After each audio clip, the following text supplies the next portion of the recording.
Sometimes wrestling sucks. That's right. It's always good to be a positive Pete, but that doesn't mean ignoring the obvious. Nothing wrong with trying to find the good in the badness, but bad is still bad. Wrestlers know this too because they're not stupid, but sometimes you've just got to do your job. So, yeah, here's 10 times they figuratively broke on screen. I'm Simon Miller. Number 10, Drew McIntyre sings. Do you want to know how I know Drew McIntyre hated this? He talks about it all the time. I think just to let fans in on the fact that he did agree.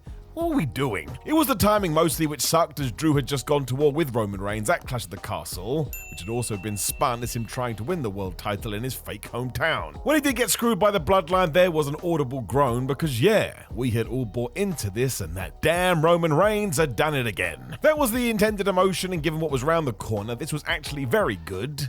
Until Tyson Fury got in the ring. Now, why he had to be there, I don't know. I suppose I do get it. He is a local celebrity. But this wasn't the time or place, even more so because he launched into a version of Don McLean's American Pie and told McIntyre he should join in too. So here was a dude who had not only lost, but been totally done over, and for some reason he didn't care and had a little bit of a sing-song.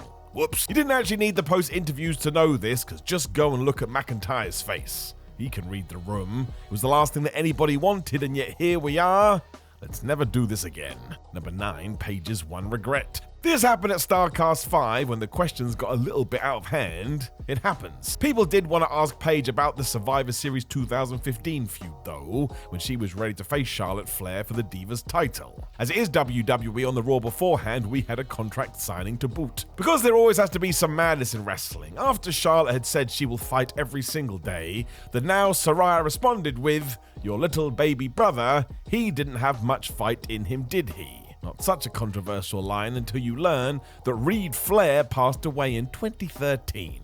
Good grief. Now, as I will always say, if everybody involved was happy with this, then it's their right to use it for an angle. If I lost somebody close, I wouldn't want some random stranger telling me how to deal with it. But still, on the surface, it just came across like the worst type of cheap heat. It's also not very comfortable to hear. I think Paige felt the same as she struggled to deliver this in the way it was intended because it's just so low. You really have to dig down into the darkest places. During this StarCast panel, she also admitted she does regret that. But what else can she do?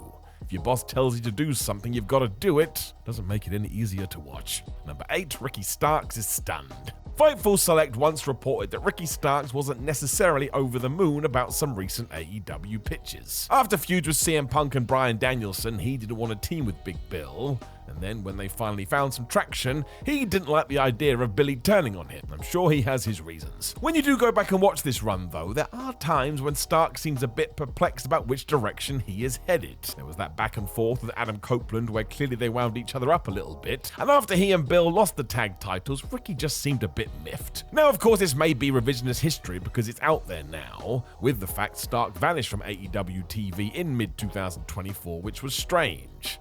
He said he wanted to be featured, Tony Khan agreed, then there were odd rumors about his behavior which turned out to be a bunch of BS. So something is going on, and I imagine when you are hearing this, you will know a lot more.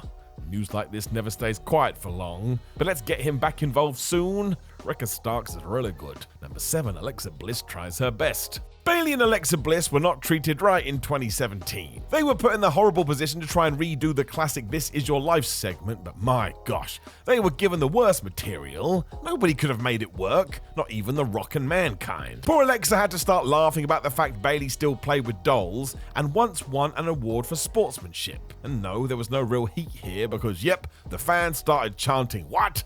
The end. It then turned into Bayley's old teacher saying her dad would sit in class with her to make sure she didn't cry, and that the hugger was a nerd because she really liked wrestling, as we all watched wrestling with the wrestlers. Stupid. Bliss knew all of this too because you can see it in her face. She's not a silly Billy and could feel that the audience had turned. I'm sure she wanted to get the hell out of there. It got even worse when we got to the kendo stick match at Extreme Rules.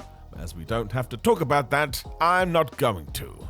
Was also dumb. Number 6, Jon Moxley wants to be taken seriously. Go and read Jon Moxley's book. He knows how he wants to be portrayed in wrestling, and he's right. Look at his success in AEW, he has done pretty well for himself. Mox believes in wins and losses too, so tries to protect that aura as much as possible, and I suppose he is done with the gargar of sports entertainment after he was subjected to it constantly in WWE.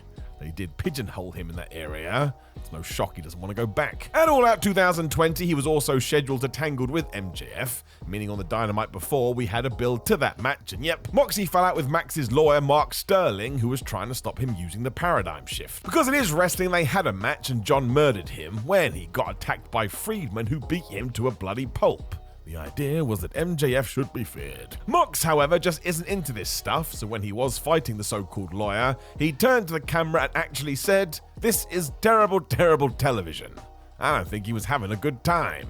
Now, this did make me laugh out loud, and bless this man, he is just honest to a fault. Number 5, Drew McIntyre hates rematches. In late 2021, the WWE was in such a weird place. Everything seemed to be done by halves and there wasn't a set direction.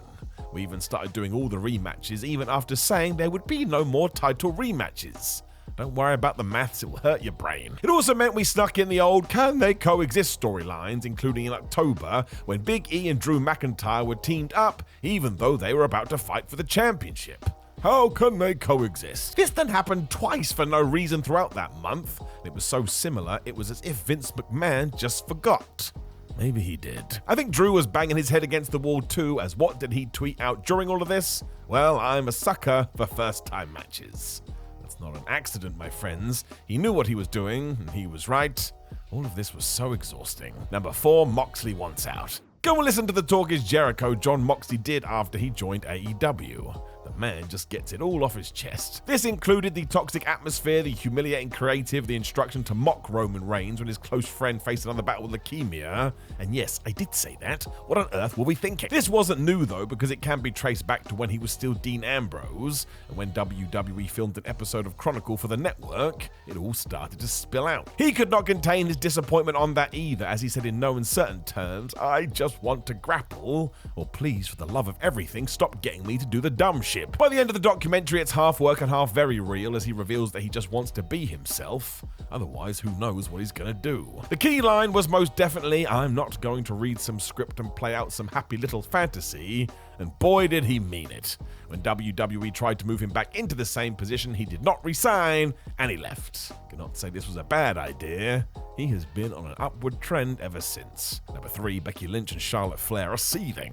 Seeing this live was wild. It was dumb that WWE was still doing this in 2021, but following a draft, as we had Raw and SmackDown named titles, these championships had to be switched. Literally. So if you had a blue belt on the red brand, you had to go and get the right color. What is this, Kitty Town? Ridiculous. Never was it as bad as this though, because when Becky Lynch and Charlotte Flair were booked to do this on SmackDown, man, it went really bad. As we now know, tensions between the former friends weren't great anyway, when apparently Flair felt like she needed to protect her character.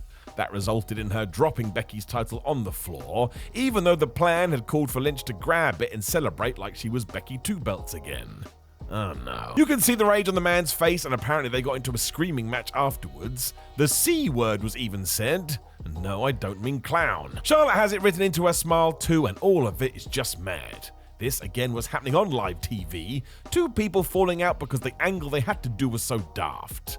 It's really quite awkward as well. You can tell something is going really, really wrong. Number 2, Big E shoots. Big E is the best. He just is. Plus, he's a good human. It makes me happy to see his success. He was also a force in the New Day that garnered so much fan support, he went on to win the Money in the Bank briefcase and cashed that in to become the WWE Champion. Even though it wasn't executed very well, it is still one of my favorite moments. I was just so happy. Big E also isn't one to hide his emotions, so when he was booked to say the following line, "We're going to take the shine off the shining stars," he gave it a beat and instantly apologized because no, he did not write that. He didn't want that one to be holding over his head. I very much doubt anybody else knew he was going to say that second line, but this is why he rules. He knows what clicks and what doesn't. Also, that sentence has never been said by a real human being. Nobody talks like that. He also looks a little bit perturbed, I think, because he wanted everyone to realize, please don't hold this against me. And he was right. Don't get wrestlers to say ridiculous things. Number 1, Steve Austin goes off. There is no confusing this one. Stone Cold just told us the truth. Or his truth anyway. He had already made it very clear that after suffering through a bunch of injuries, he wasn't best pleased with his use in 2002, especially as his WrestleMania opponent Scott Hall completely fell apart. It's not the right spot for the guy who had turned the WWF around. Friction between Austin and the company continued when he was asked to be on reality show Bite This. I suppose at the time it was more of a work-shoot TV production, and Steve took that to heart. He openly spoke his mind instead. The writing's pretty shitty. I don't know if anything is going to change with the creative bastards, but something better and damn fast. Ruh-roh. The word has always been management was furious. He said this in public, which is one of the reasons they did book Stone Cold to lose to Brock Lesnar on that Raw. So yes, do with that information what you will. Of course, right after that, Austin did walk out and cause that volcano. This is sliding doors, my friends. It's always about sliding doors. If he and Vince McMahon and probably Jim Ross had just sat down in a room, maybe he wouldn't have vanished for 9 months. But he did, and there ain't no way to take that back.